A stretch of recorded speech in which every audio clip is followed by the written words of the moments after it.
डिब्बी एक बहादुर पेंगुइन। एक दफा का जिक्र है कि डिब्बी नामी एक पेंगुइन अपने खानदान के साथ जमीन के सर्द तरीन मकामात में से एक अंटार्कटिका में रहता था। डिब्बी नामी एक प्यारा पेंगुइन मछली पकड़ने का बहुत शौकीन था। वो रोजाना सुबह अपने वालिदैन के साथ मछलियां पकड़ने निकलता था। इसे मछलियां पकड़ने में बहुत मजा आता था। जब वो मछली को बाहर ले जाता तो खुशी से नाचता और चिफ्ता, मैंने मछली पकड़ ली, मैंने मछली को पकड़ लिया। डिब्बी के खुशी के दिन ज्यादा देर तक नहीं चले।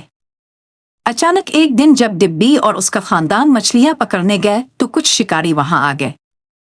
शिकारियों के पास एक बहुत बड़ा जहाज था और उन्होंने डिब्बी और दीगर पेंगुइन बच्चों को अगवा करने के लिए जाल बिछा दिया था, जो वहां अपने अहल खाना के साथ मछली का शिकार कर रहे थे।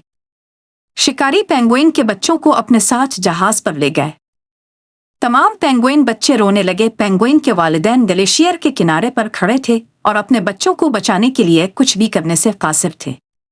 वो रो रहे थे और दर्द से बार बार चीख रहे थे, बड़ा करम, हमारे बच्चों को छोड़ दो।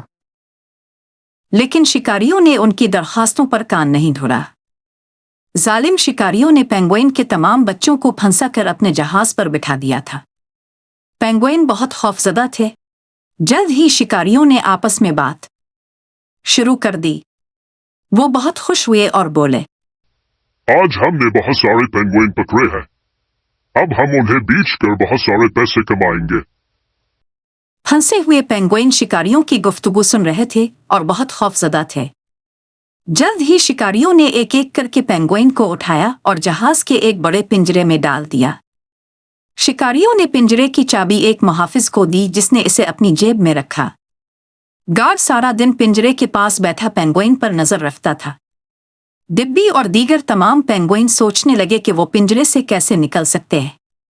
डिब्बी ने जल्द ही पिंजरे से फरार होने का मंसूबा बनाया।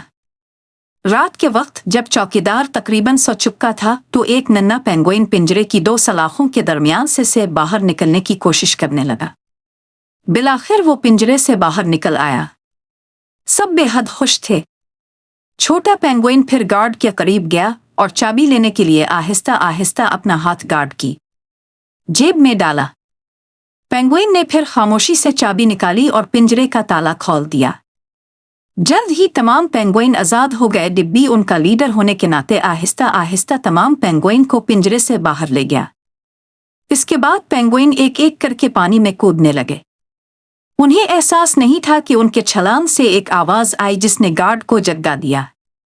जब इसने देखा कि पेंगुइन फरार हो रहे हैं तो इसने दूसरे शिकारियों को जगाने के लिए चीख कर कहा, उठो, पेंगुइन भाग रहे हैं। लेकिन अब बहुत देर हो चुकी थी। जब तक शिकारी पेंगुइन को पकड़ने के लिए आए वो सब पानी में कूद चुके थे। वो जितनी तेजी से जहाज से दूर जा सकते थे चले गए और शिकारी उन्हें पकड़ ना सके। तमाम पेंगुइन ने डिब्बी का पीछा किया और सिर्फ एक दिन में वो अपने घरों को वापस पहुंच गए। उनके वालिदैन अपने बच्चों को देखकर बहुत हैरान और खुश हुए। तमाम पेंगुइन ने फिर डिब्बी का इसकी बहादुरी पर शुक्रिया अदा किया। इस कहानी का इखलाकी सबक यह है कि हमें हर तरह के हालात का बहादुरी से सामना करना चाहिए और डिब्बी की तरह समझदारी से काम लेना चाहिए।